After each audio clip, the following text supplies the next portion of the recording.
आपको इसमें जीओसी के कॉन्सेप्ट से आंसर देना है और इसमें आपको दिया हुआ है which of the intermediate H is the most acidic.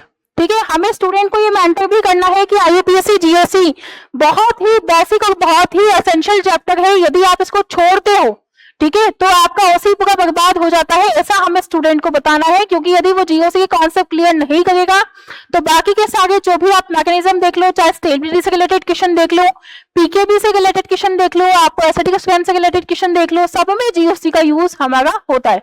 तो जीओसी ज्यादा से ज्यादा करने पे बच्चे को कॉन्सेंट्रेट करें और यदि नहीं आता है तो उसे आप कॉन्सेप्ट बताने में उसकी हेल्प करें। और यहाँ पे जो हमें कॉन्सेप्ट बताना है वो हमें बताना है कि सबसे मोस्ट एसिडिक हाइड्रोजन कौन सा होगा।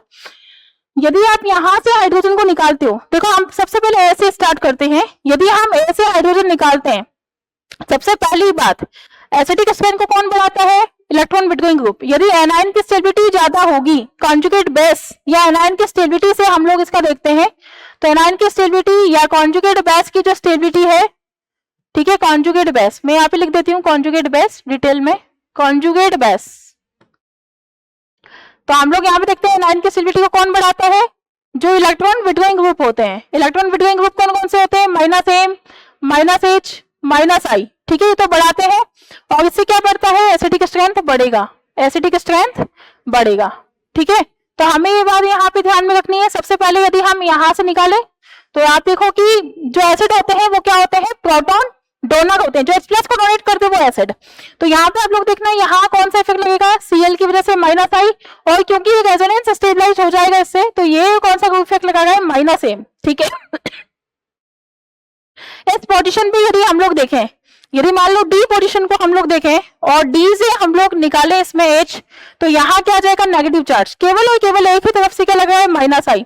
और यदि हम लोग इसमें देखें तो ये भी कौन सा इफेक्ट लगाएगा इस पे, माइनस आई। जबकि माइनस ए मोर डोमिनेटिंग होता है कंपेयर टू माइनस आई, क्योंकि इसका जो सीक्वेंस होता है वो इस तरीके से होता है। ठीक है, तो ये यहाँ पे ये क्या होगा, इसके कंपैरिजन में थोड़ा वीक इफेक्ट लगाएगा, इसलिए हम इसको ज्यादा स्ट्रॉन्गेस्ट नहीं मानेंगे। तो हमारा ये वाला ऑप्शन तो हो गया कट। ठीक है, अब हम सी को कंपैरिजन कर लेते हैं।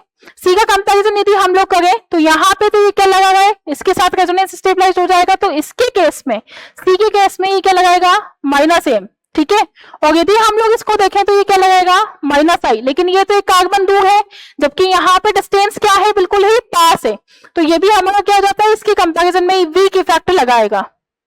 ठीक है, और यदि एच की कंपैरिजन की हम लोग बात करें तो इसमें क्या लग रहा है, माइनस आई, और इधर यदि हम लोग देखें तो इधर माइनस आई काफी दूर है, तो ये तो बिल्कुल ही नेग्लिजिबल है। इसलिए हमारा जो सही ऑप्शन आएगा that will be the option is a is the correct answer. ठीक है।